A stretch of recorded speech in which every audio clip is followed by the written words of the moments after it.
My college budget using Excel and how to make brochure. In my college budget, I'm using Excel. I will drag the cursor, then click the merge to merge. First, the title is my college budget.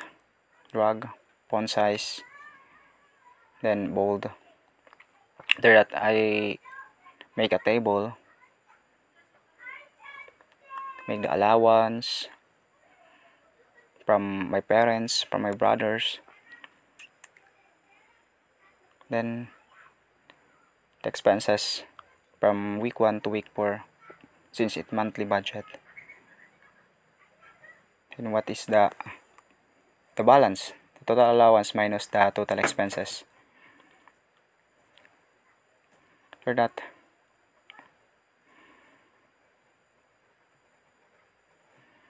I'm making a table for the week 1. The different expenses in the week 1, like the rent for the apartment, transportation, other expenses like laundry, personal things or personal use, restaurant, and other miscellaneous expenses.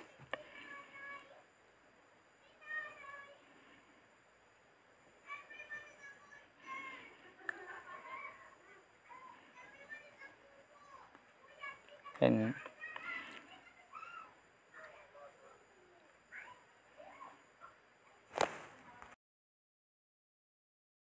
for weekly budget, inuna ko muna yung mga kulay or mga colors. Kasi kung unahin mo yung numbers or words na ilalagay mo dun is matadrag. At kung ano yung nakalagay sa una, halimbawa nakalagay dun sa 100, kung madrag yung pababa, same na yun lahat. Kaya mas maganda unahin mo yung color, then isunod mo yun dun kung ano yung mga kasulat at saka mga numbers na budget or yung ginastos mo sa total na ginastos mo dun.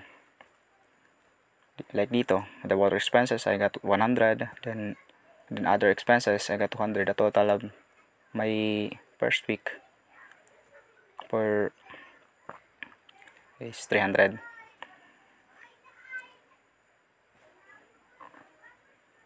Continue mo lang yon. Kaya nga sabi ko kanina, yung kapag i-drag mo yung color, yung 50, lahat yung 50 baba.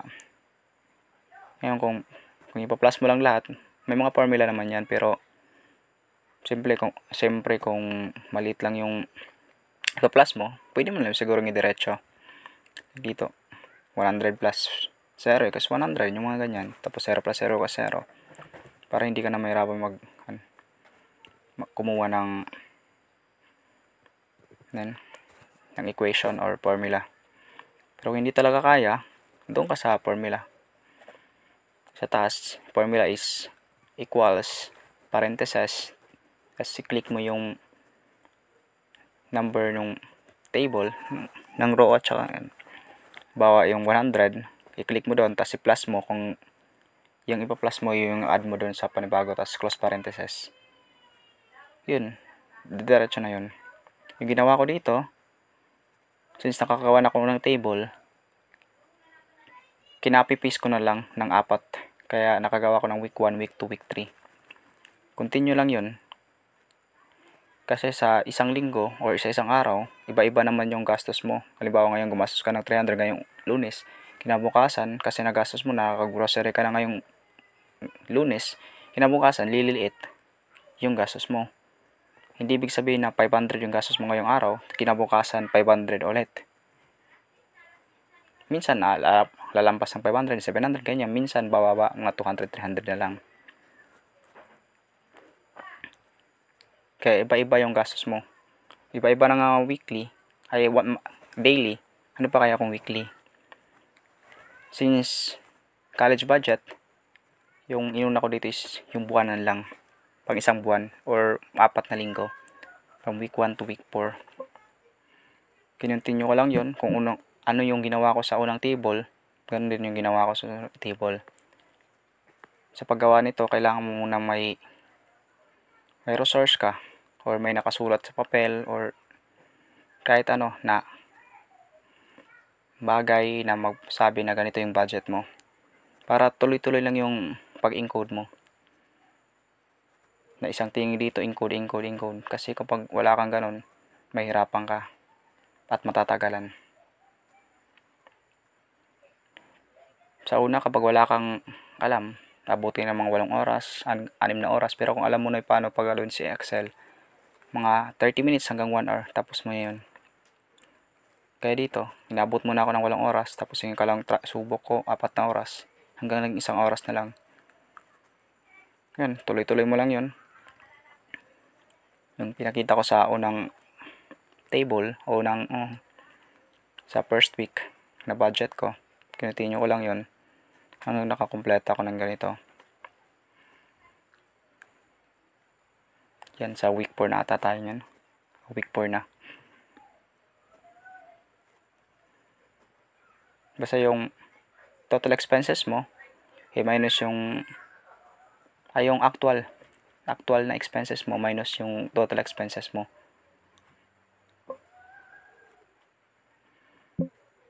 Yan, continue mo lang yan. Yan, checking na ako dyan kung ano yung mga kulang at saka sumobra. Yan lang. Pwede mo pag-aralan sa Excel kung gusto mo. Mapag-aralan naman yun.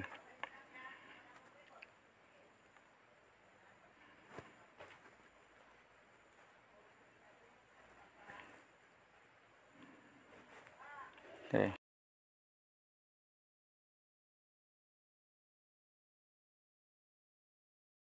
Ito naman tayo sa paggawa ng brochure.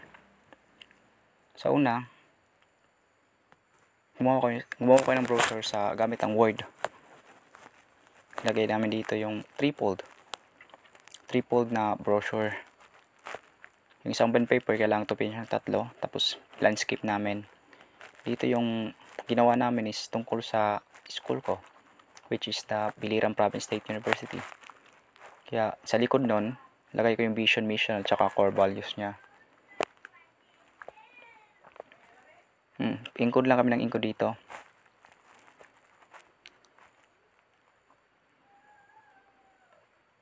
Tapos encode yung mga highlights, pinalakihan. Yung vision tsaka mission, nilagyan ng font size, ng bold yung sa first na yan, division nya. Sa second naman is yung Wabipsu. Tapos kung ano yung gustong makarating ni Bipsu. Bipsu's aiming for what? Diyan namin nilagay kasi hindi naman makikita yon. So pag encode, medyo mabilis siya. Pero naka times 2 kasi yan, kaya ganyan.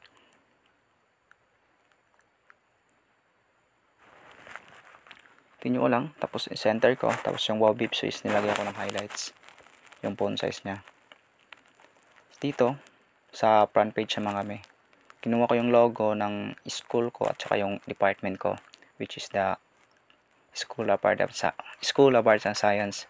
Tapos Biliran Province State University is welcoming the newly enrollment of the BSBA 2025-2026. Tapos yung motto nito na aiming for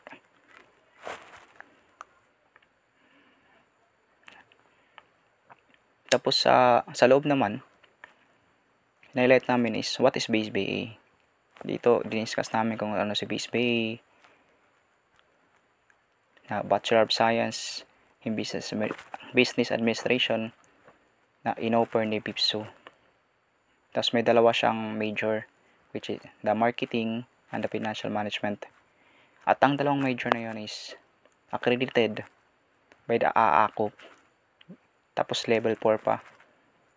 Ang tanging level 4 na school or department na sa buong Pilipinas yun.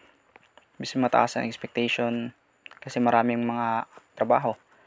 Maraming mga nakapagtapos sa BIPSU na BSBA major na nagkaroon ng magandang trabaho, naging manager sa isang company, mataas na posisyon, kaya mataas na expectation, kaya tinaas mula sa level 3 dati, ginawang level 4. Yun ang pinakamataas na ranggong nakamit ni SAS, ni Base BA para sa BIPSU. Tapos sa kalawa naman is, what is Base BA major in marketing management? Sa marketing is, siya yung bahalang mag-advertise, manguha ng mga customers, mag-engganyo ng mga customers na mamuhunan sa kanilang, siya yung bahala doon. Tapos, ito namin yung model namin, isang estudyante ng BSBA major. Tapos, sabi ko nga dati, accredited ng AACOP itong marketing management. Same din si financial management, accredited ng AACOP. Sa financial naman, kung si marketing is bahala sa mga advertisement, si financial naman, siya naman bahala sa mga kita ni company. Ibig sabihin, pera yung hinahawakan nito. Yan ang trabaho niya bilang isang financial manager. Soon to be. Estudyante sa BIPSU. Yan ang uniform ng lalaki at babae sa BIPSU. Dito sa paggawa ng, wala kami kasing template ng time na to kasi bago yung laptop. Kaya nag-search na lang kami na kung anong pwede. Since wala kami makuha, nagpa-install or nagpa-bluetooth na lang ako ng isang file, ng isang background lang ba or template mula sa laptop ng kasama ko. Yun. Mula dito, yan na yung template. Tapos nilagay namin, kinapi-paste na lang namin yung school. Yan yung school na BIPSU. Kinapi-paste namin para maging background siya. Tapos kung ano nakasulat doon sa ginawa namin sa Word dati, tinuloy-tuloy lang namin. Copy-paste, lagay dito, lagay dyan. Yan. Tapos yung title is Biliran Province State University.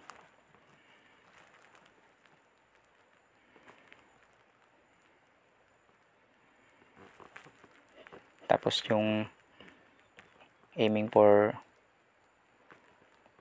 yung sa loob na pala yung una. Yung picture ng base students na lalaki at babae. Isang financial management at sa marketing. Kinapi-paste lang namin yun. Kasi naka-encode na kami. Pero mas maganda dito kung unahin nyo muna yung template. Para kung magsusulat kayo sa template, tuloy-tuloy niya at matapos na magsulat, tapos na rin. Nangyari kasi dito is nauna namin yung paggawa ng Word kasi akala namin na mayroon kaming available na template na pwede dito. Pero wala pala kasi bago yung laptop. Kaya yan lang ginawa namin. Kaysa mag-encode ulit kami, babalik kami sa dati. Copy-paste na lang kami yung copy-paste. Tila kompleto yun. Yan, inayos lang ng konti. Mga highlights. Okay.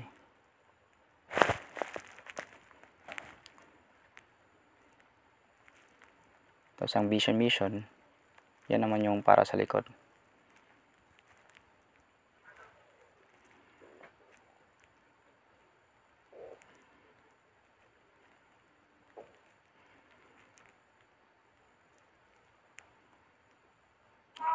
Yan na po yung finish product nya for the output. Kung tutupin natin mo tatlo, ay may manok gusto ata magpaihaw. Yan na po. Thank you.